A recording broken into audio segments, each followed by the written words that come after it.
Blush. Blush, of course, comes in many forms, some being loose powder, pressed powder, which is incidentally the most popular, powder pearls, fluid, cream, stain, and mousse. And why do we use blush? We use it to highlight the complexion and cheekbones with a veil of colour. We also use it to sculpt and illuminate the face, and it can bring a touch of radiance. It is also known as rouge.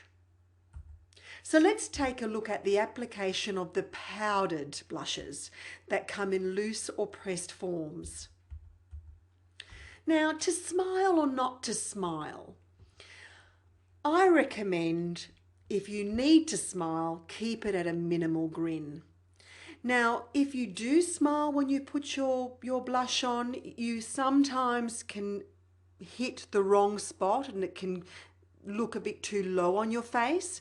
And I'll give you an example of this in our workshop application video.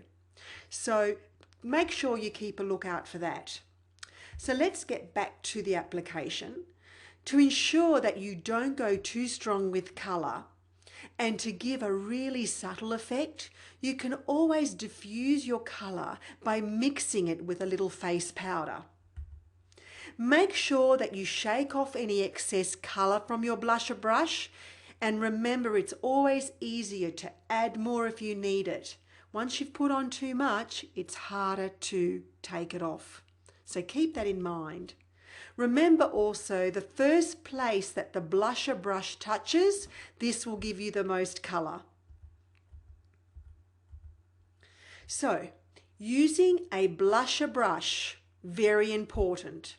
Taking care not to go too close to the eyes and nose, apply your blush along the full line of the cheekbone, blushing and brushing towards the ear, then blend on the cheekbone edge towards the center of the eye.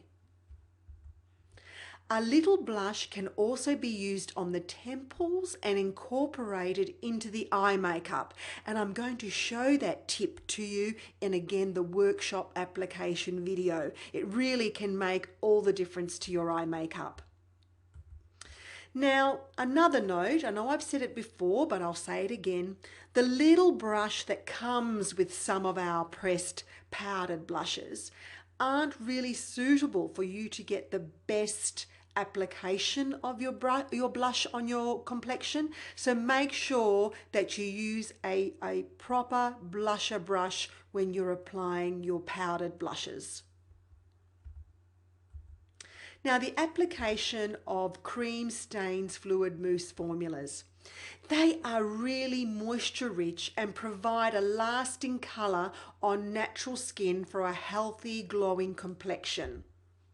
You need to remember to check your foundation base before applying, because you've got to also keep in mind that any cream or fluid formula you put on after a powder formula will cause the powder formula to move. So any creams that you put on go on first, then a powder goes on second. So an example is if you've got a foundation and you've put powder on the top of it, then you try to apply a cream formula blush on the top, it won't sit very well and it will move your foundation. So in that instance, your blush should go on before any powders go on if you use a cream formula. The best way to apply it, of course, is with your fingertips or a foundation brush, and always after a moisturized skin, and work onto the area with light, quick touches. Some are multi-purpose and bring luminosity to the face, eyes, body, and lips. Another great application for cream blush is that it can double as a fabulous quick lipstick.